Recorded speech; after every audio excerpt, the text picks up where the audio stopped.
boy holds his lucky bell and stares out into the growing dusk.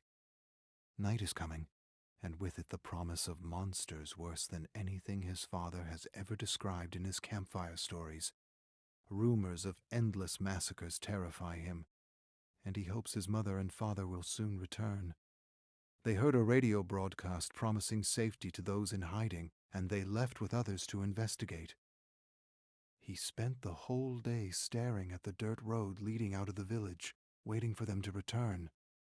A few returned with wounds and horror stories, endless stories of death, destruction, and mayhem. He didn't understand any of them. They hate us. Why? Why do they hate us? Because the radio and the television tell them to. What did I ever do to them?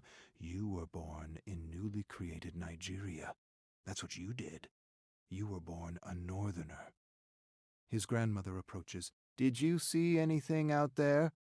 Philip shakes his head. If you see anything, if you see danger, ring your father's bell and hide with the others. Philip nods and stares at the bell. Will they come back? His grandmother hesitates for a long moment. I don't think so, Philip. They're hiding. Tears fill his eyes as his grandmother disappears into a small thatched home. He feels a tear slip down his face, and he knows, just knows. He will never see his parents again. Grandmother Abigail hasn't smiled for days. A terrible smell of rotting flesh drifts into their village, and she tells Philip it's the stench of decomposing cows.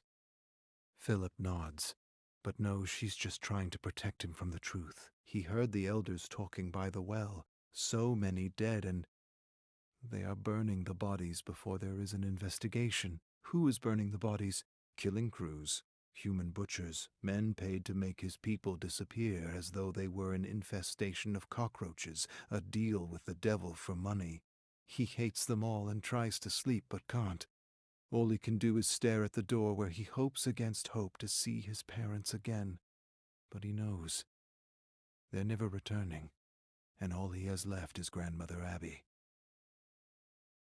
Abby approaches him and lies beside him. He leans his head against her and closes his eyes and cries. He hears her open her mouth to say something, but no words come out. He opens his eyes, and she's crying silently. Before he can say anything, a bell rings. Her face grows hard as she grabs him by the wrist and leads him outside to a hatch. A moment later, they're underground, with the muted sounds of slaughter vibrating through the ground. He squirms in Abby's embrace. She holds him tighter and tighter as cries and shrieks swell into an unbearable pandemonium. He never realized humans could emit such sounds, and it's all he can do not to scream himself. He squirms, and Abby covers his mouth, just in case. Silence. Horrible, gut-wrenching silence. Philip shifts uncomfortably in their makeshift bunker and listens for something. Anything. Abby nudges him. Let's see your math skills, Philip. Math! She's trying to distract him from the hell outside. 6 plus 24 minus 8. He works it out. 22. She smiles and nods. She levels another challenge, and another. He answers. With growing tears in his eyes, she touches his face. Don't think about what is happening outside. Listen to my words and play the game. He nods and tries his best to work out her challenges, but he can't help but think about his mother, his father. They said math would strengthen his brain, make him good in school, give him all kinds of opportunities his father never had. His father, he'll never do math with him again, never play chess with him again, or hear his stories. And why? Because of men who take money to do the devil's work. Abby nudges him. Philip asks her to repeat the challenge, just as the cry of a toddler rips through the silence. He instantly looks to his grandmother. Her eyes go wide as she stands and approaches the ladder. Philip runs to her and grabs her hand. Don't go, please, please. She hesitates, staring at the hatch above. I cannot leave the boy out there alone. Philip nods and wants to hold her soft, wrinkled hand forever, but he lets go and watches her as she bravely ascends the ladder and disappears into the scorching day. Hours? Days? Weeks? He's not sure how much time has passed. His eyes never left the hatch as he repeated countless math problems in his mind to avoid facing the truth that she has disappeared with the rest of his people. He hears her voice, her laugh, her sighs. He wants to see her again. He wants to see his parents, his friends and neighbors. He wants to see them all. But he knows his life will never be the same again, and he would rather be dead than live without them. He closes his eyes and ascends into the cool night. The smell of rotting humanity instantly assaults his senses, reminds him of roadkill left in the sun for days, only worse. He searches the moonlight ground and soon finds his father's bell by the charred remains of a body. What happened? You were supposed to keep a lookout. You were supposed to warn us. He takes the bell and cries out for his grandmother in a raspy whisper. But the whisper turns into an endless scream. He screams until he loses his voice, and all that answers back is the deafening silence of the cold, indifferent night. He falls to his knees, taps his bell with his finger, and wishes he could just disappear from this living nightmare. Village to village, it's always the same scene. Death and destruction. Burnt cars, homes, and bodies. His people disappearing in a seemingly endless mixture of fog and smoke. He can't move anymore. He doesn't have the strength or will. The smoke stings his eyes. The stench makes him want to retch with every inhale. But most of all he can't take the silence. The horrible silence, the oppressive, dreadful, indifferent silence. He stops and sits by a tree with a vulture hovering close to him, waiting for him to die. This one wants its meat fresh, raw, not burnt or doused in kerosene. He closes his eyes for a moment and drifts away, far away. But soon he hears a voice like his mother's. He opens his eyes to see a woman and several muddied children staring at him. The mother extends an open hand. "You must come with me." Philip doesn't answer.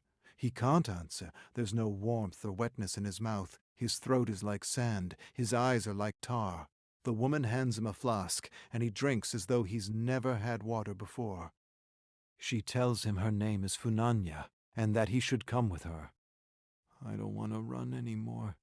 I want to die." The mother keeps her hand extended. "And that is why you must live. You must live to tell others what happened, to bear witness." Philip stares beyond the woman and fixes his gaze on one boy and two girls. He takes Funanya's hand, and together they trudge into the thick smoke and fog, refusing to be disappeared. Philip enters a home that's been ransacked by killing crews. There's blood splatter on the wall and a dark, familiar stench. Philip doesn't want to think about what happened to the owners. For a moment he sees his mother approaching him, but then she disappears to reveal Funanya. She approaches Philip with some salvaged school supplies. Sometimes drawing helps get your mind off things. Philip shakes his head. He doesn't want to draw, and he doesn't want to do math. He doesn't want to do anything but wake up from this terrible nightmare. He stares at the other boy, Amika, as he draws a picture of his village. He has a dozen colors to choose from, but he only uses black. Funanya doesn't understand why, but none of the colors appeal to him. It's as though he stopped seeing color.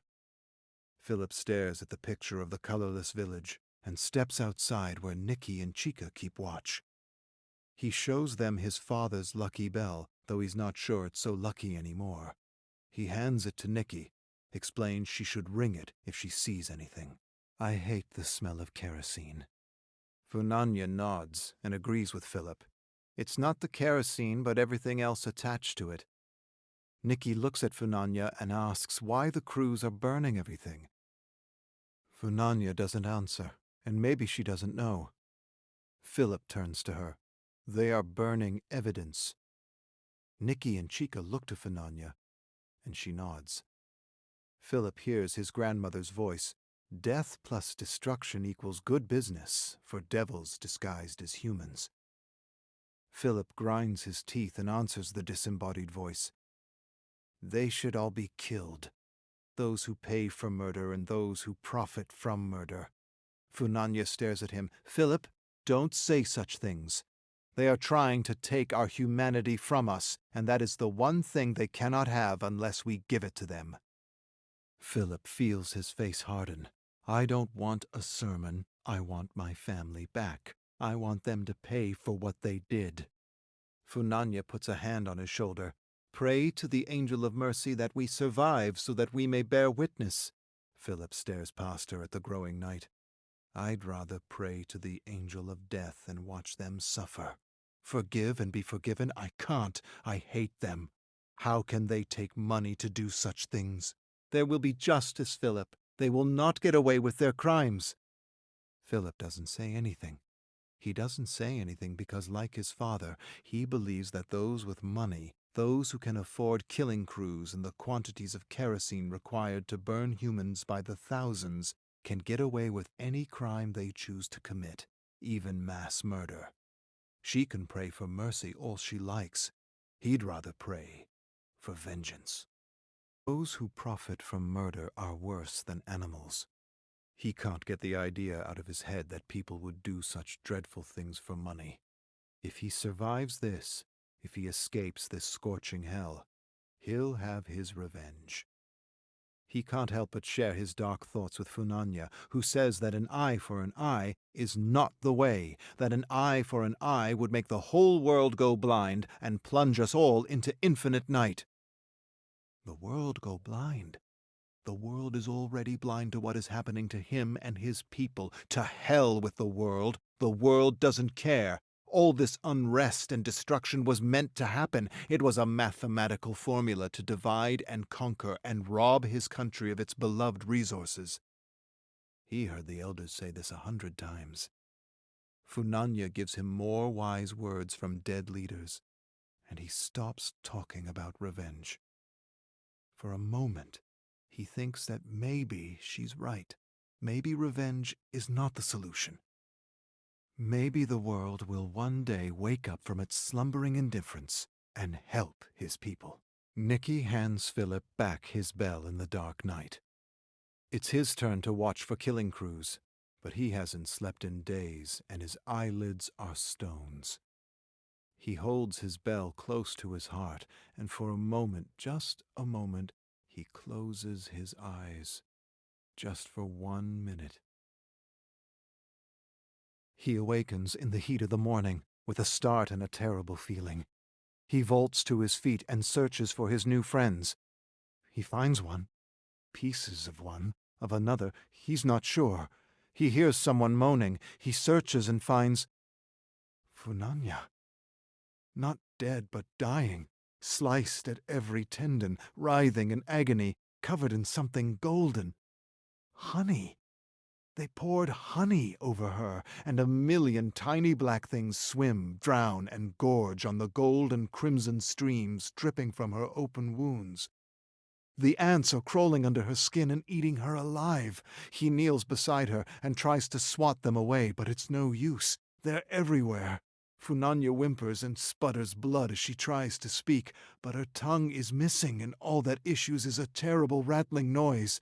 Philip kneels before her. He doesn't know what to say or do. I fell asleep. I'm sorry. So sorry. But sorry doesn't put her back together again. Sorry doesn't get rid of the ants or bring back the children she was protecting.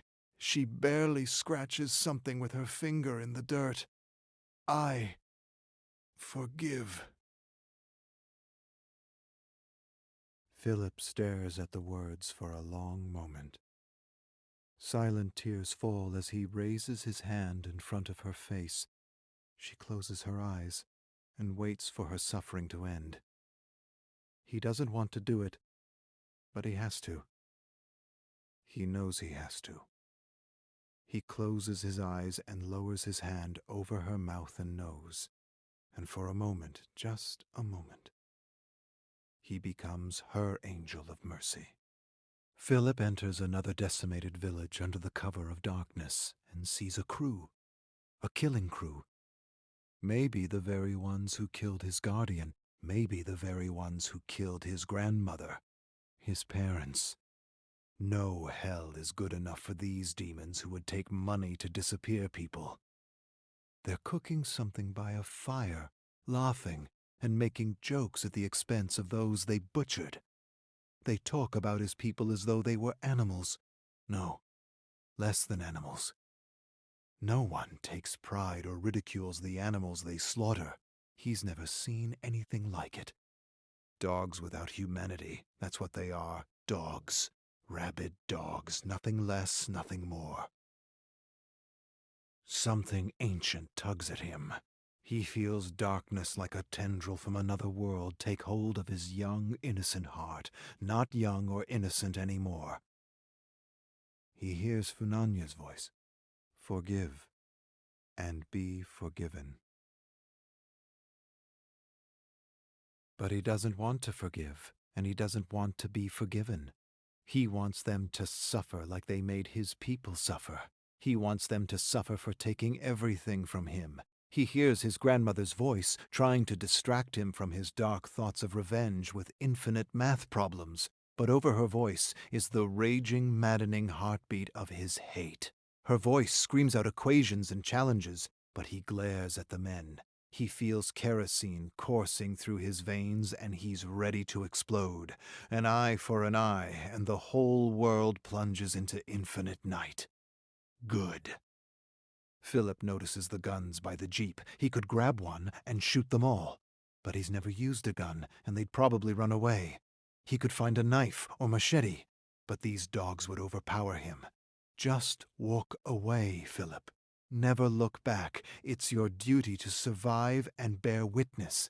He ignores the voices in his head and only wants one thing. He wants them to suffer and disappear. He wants to... Yes. Take their kerosene and make them disappear the same way they made his friends and family disappear. In a swirl of smoke. And for a moment, just a moment, he is the angel of death swooping through infinite night.